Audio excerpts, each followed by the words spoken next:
شادی کا اہتمام کر دینا، کسی یتیم کی کفالت کر لینا، یہ بہت بڑی نیکیاں ہیں۔ اس خدمت خلق کا اعلیٰ ترین تصور یہ ہے کہ انسانیت کو اس دنیا میں ظلم سے نجات دلانے کے لیے ایک عادلانہ نظام، جسٹ آرڈر کو قائم کرنے کی جد و جہد کی جائے۔ اور نمبر 2، انسانیت کی سب سے بڑی خدمت یہ ہے کہ ان کو جہنم کی سب سے بڑی تکلیف سے بچانے کی فکر اور کوشش کی جائے۔ یہی محنت تھی رسول اکرم صلی اللہ علیہ وسلم کی 23 برس کی، اور اسی ذمہ داری کو ادا کرنے کا ذکر اگلی آیت میں انشاءاللہ تعالی آئے گا۔ یا ایھا الذین آمنوا ارکعوا واسجدوا، اے وہ لوگو جو ایمان لائے ہو تم رکوع کرو اور سجدہ کرو، واعبدوا ربکم، اور عبادت کرو اپنے رب کی، وافعلوا الخیر، اور بھلائی کے کام کرو، خدمت خلق کے کام کرو، لعلکم تفلحون، تاکہ تم فلاح پا سکو، اصل کامیابی تمہیں حاصل ہو جائے۔ وجاہدوا فی اللہ حق جہادہ، اب چوتھے تقاضے کے حوالے سے گفتگو آ رہی ہے اس مقام پر، اور جہاد کرو اللہ کے راستے میں جیسا کہ جہاد کرنے کا حق ہے۔ اب آگے بتایا گیا ہے کہ اس جہاد کا مقصد کیا ہے۔ ہوا اجتباکم، اس اللہ نے تمہیں چن لیا، منتخب فرما لیا، وما جعل علیکم فی الدین من حرج، اور تم پر دین کے بارے میں کوئی تنگی نہیں رکھی، یہ دین بڑا آسان ہے۔ اللہ تعالیٰ نے خود فرمایا سورۃ البقرہ آیت 187 میں، یرید اللہ بکم الیسر ولا یرید بکم العسر، اللہ تمہارے لیے آسانی چاہتا ہے، مشکل فرمانا نہیں چاہتا۔ اور یہاں فرمایا وما جعل علیکم فی الدین من حرج، اور تم پر دین کے بارے میں کوئی تنگی نہیں رکھی، ملت ابیکم ابراہیم، تمہارے والد ابراہیم علیہ السلام کا طریقہ ہے، یعنی یہ امت ملت ابراہیمی پر ہے، ابراہیم علیہ السلام کے طریقے پر ہے۔ ہوا سماکم المسلمین، انہوں نے تمہارا نام مسلم رکھا تھا، من قبل، اس سے پہلے، وفی ھذا، اور اس قرآن میں بھی تمہارا یہی نام ہے۔ نوٹ فرمائیے، ہم ابراہیم علیہ السلام کے طریقے پر ہیں۔ سورہ البقرہ آیت 131 میں ذکر آ چکا، ابراہیم علیہ السلام کا طریقہ یہ تھا کہ جب ان کے رب نے ان سے کہا کہ اسلم، جھک جاؤ، قال اسلمت لرب العالمین، انہوں نے فرمایا کہ میں نے اپنے آپ کو جھکا دیا تمام جہان والوں کے رب کے سامنے۔ یہ ابراہیم علیہ السلام کا طریقہ ہے، اللہ کے ہر حکم کے سامنے اپنے آپ کو سرنڈر کر دینا۔ نمبر 2، نوٹ فرمائیے کہ ابراہیم علیہ السلام نے تمہارا نام مسلم رکھا تھا۔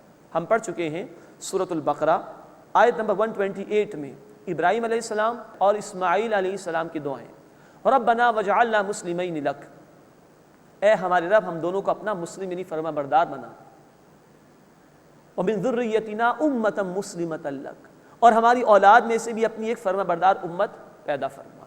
تو ہمارے لیے یہ مسلم نام تجویز کیا ابراہیم علیہ السلام نے۔ آج ہم نے کئی نام اختیار کر رکھے ہیں۔ جہاں تک تو کوئی فقہی آراء کی بات ہے، آراء علمی اعتبار سے رکھنا کوئی حرج کی بات نہیں ہے، لیکن ہمارا اصل تعارف ہے کہ وی آر مسلمز، ہم مسلم ہیں۔ یہی نام قرآن نے ہمیں دیا، اور یہی نام ابراہیم علیہ السلام نے ہمیں دیا ہے۔ لِيَكُونَ الرَّسُولُ شَهِيدًا عَلَيْكُمْ، تاکہ رسول صلی اللہ علیہ وسلم تم پر گواہ ہو جائیں، وَتَكُونُوا شُهَدَاءَ عَلَى النَّاسِ، اور تاکہ تم گواہ ہو جاؤ انسانوں پر۔ اب یہ جو جملہ ہے کہ رسول صلی اللہ علیہ وسلم تم پر گواہ ہو جائیں اور تم گواہ ہو جاؤ انسانوں پر، اس کا تعلق ہے اس بات سے جو پہلے آئی کہ وَجَاهِدُوا فِي اللَّهِ حَقَّ جِهَادِهِ، اور جہاد کرو اللہ کے راستے میں جیسا کہ جہاد کرنے کا حق ہے۔ اب 2 باتیں نوٹ فرمائیے۔ جہاد کا لفظ بہت مس کوٹ ہوتا ہے، مس یوز ہوتا ہے آج کل کے دور میں۔ جہاد کے معنی سمجھ لیے گئے جنگ کے، یہ بات غلط ہے۔ قرآن حکیم میں جنگ کے لیے قتال کا لفظ آیا ہے۔ سورۃ البقرہ آیت 193، سورۃ البقرہ آیت نمبر 216، سورۃ الانفال آیت نمبر 39، ان تمام مقامات پر قتال کا لفظ جنگ کے لیے آیا ہے۔ جہاد کا لفظ عام ہے، قتال کا لفظ خاص ہے۔ قتال کے معنی جنگ کے ہیں، جو کہ جہاد کے ایک مکمل پروسیس کا انتہائی مقام ہے۔ جہاد کے لغوی معنی کوشش کرنے کے، اسٹرگل کرنے کے، مشارکہ، ایک شخص بھی شرکت کر رہا ہے، دوسرا شخص بھی شرکت کر رہا ہے، یہ پارٹنرشپ ہوگی، مشارکہ۔ مکالمہ، ایک شخص ایک بات کہہ رہا ہے، دوسرا شخص دوسری بات کہہ رہا ہے، یہ ڈائلاگ ہے، مکالمہ۔ مجاہدہ، ایک شخص ایک کوشش کرے، دوسرا شخص دوسری کوشش کرے، یہ کوششوں کا ٹکراؤ، دس از کالڈ مجاہدہ۔ اس سے جہاد کا لفظ ڈوئل ایکشن، ڈوئل اسٹرگل جسے کہا جاتا ہے، کوشش کرنا. جہاد کا آغاز ہوتا ہے نفس کے خلاف کوشش. نفس چاہتا ہے کہ انسان نافرمانی کرے, ہمیں کوشش کرنی ہے کہ ہم اللہ کی فرما برداری کریں.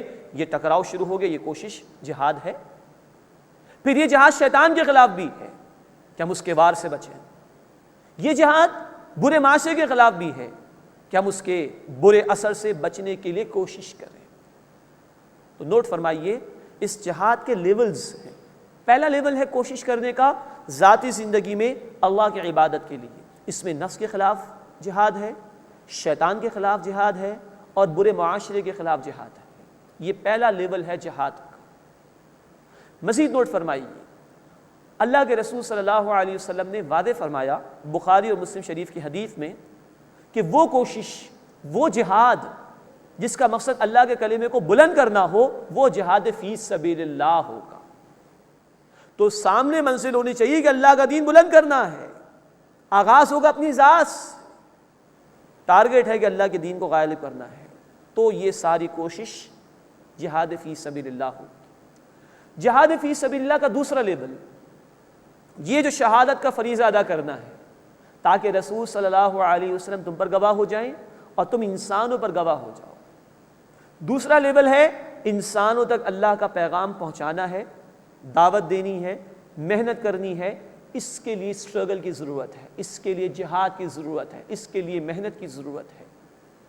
یہاں زبان بھی استعمال کی جائے گی, یہاں جسم بھی استعمال کیا جائے گا, یہاں مال بھی استعمال کیا جائے گا, دیگر ریسورسز بھی استعمال کی جائیں گی.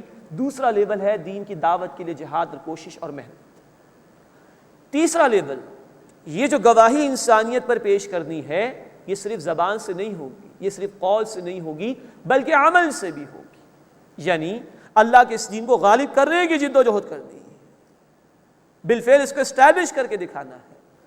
یہ ہے جہاد فی سبیل اللہ کا تیسرا لیول. اس لیول پر کوششوں کا ٹکراؤ جنگ تک جا سکتا ہے کہ جب اہل ایمان اور اہل کفر ایک دوسرے کے سامنے مقابلے پر آ جائیں اور یہ کوششیں ٹکرائیں تو یہ جنگ کی صورت ہو جائے گی. یہ کلائمیکس ہو گیا, یہ نقطہ عروج ہو گیا جہاد فی سبیل اللہ کے مکمل پروسیس کا. تو پہلے لیول پر ذاتی زندگی میں اللہ کی بندگی کے لیے کوشش, دوسرے لیول پر اللہ کے دین کو عام کرنے کے لیے اسٹرگل اور کوشش, اور تیسرے لیول پر اس گواہی کا تقاضا ہے کہ دین کو غالب کر کے دکھایا جائے, اس کے لیے اسٹرگل اور کوشش, جس میں وہ مقام بھی آتا ہے کہ جب ٹکراؤ ہوتا ہے حق اور باطل کی, ریسورسز کا اور فورسز کا. اس کو قتال کہا ہے, اس کو جنگ کہا ہے قرآن میں. تو جہاد از ناٹ ایکویلنٹ ٹو قتال, جہاد اٹس اے ہول پروسیس جس کا نقطہ عروج اور جس کا کلائمیکس ہے قتال یعنی جنگ. اور اس پروسیس کا مقصد اگر یہ ہو کہ اللہ کا دین غالب کرنا ہے تو اس پورے پروسیس کا نام جہاد فی سبیل اللہ ہے. اور یہاں کہا گیا وَجَاهِدُوا فِي اللَّهِ حَقَّ جِهَادِهِ, اور جہاد کرو اللہ کے راستے میں جیسا کہ جہاد کرنے کا حق ہے. اور اس کا ٹارگٹ کیا ہے, اس کا آبجیکٹو کیا ہے, لِيَكُونَ الرَّسُولُ شَهِيدًا عَلَيْكُمْ, تاکہ رسول صلی اللہ علیہ وسلم تم پر اللہ کے دین کے گواہ ہو جائیں. وَتَكُونُوا شُهَدَاءَ عَلَى النَّاسِ, اور تم انسانوں پر دین کے گواہ ہو جاؤ. نوٹ فرمائیے, اللہ کے رسول صلی اللہ علیہ وسلم یہ گواہی اپنے قول سے بھی دے کر گئے, اپنے عمل سے بھی دے کر گئے. Now we are responsible to convey the message of Allah subhanahu wa ta'ala to whole humanity. اب انسانیت تک اللہ کا پیغام پہنچانا یہ ہماری ذمہ داری ہے, اپنے قول سے بھی اور اپنے عمل سے بھی. یہ 23 برس کی محنت تھی محمد کریم صلی اللہ علیہ وسلم کی. یہ ہے جو چوتھا تقاضا گیا, نماز قائم کرو, پوری زندگی میں بندگی کرو, خدمت خلق کے کام کرو, اور اب جہاد فی سبیل اللہ کرو. خدمت خلق کی بھی انتہا دنیا میں ظلم کے خاتمے کے لیے دین کو غالب کرنا, اور انسانیت کو جہنم سے بچانے کے لیے ان کی آخرت کی فکر و کوشش کرنا. چوتھا کام یہ آ گیا کہ انسانیت پر دین کی گواہی پیش کرنی ہے, اور اس کے لیے مستقل محنت, جہاد فی سبیل اللہ. اللہ ہمیں اس کی توفیق عطا فرمائے. فاقیموا الصلاۃ, بس نماز قائم کرو, وآتوا الزکاۃ, اور زکوٰۃ ادا کرو, واعتصموا باللہ, اور اللہ کو مضبوطی سے تھامو. اب یہ ایک بہت بڑا پروسیس ہے, بہت بڑا پروجیکٹ ہے جو امت مسلمہ کو دیا گیا. ایک دم سے تو یہ کام نہیں ہوگا. اس کا اسٹارٹنگ پوائنٹ کیا ہے؟ نماز اور زکوٰۃ, یعنی پلرز آف اسلام. نوٹ فرمائیے, جب نماز کے 1 یا 2 ارکان کا بیان کر کے رکوع, سجود, قیام, نماز مراد لی جاتی ہے, تو ارکان اسلام نماز، زکوٰۃ، روزہ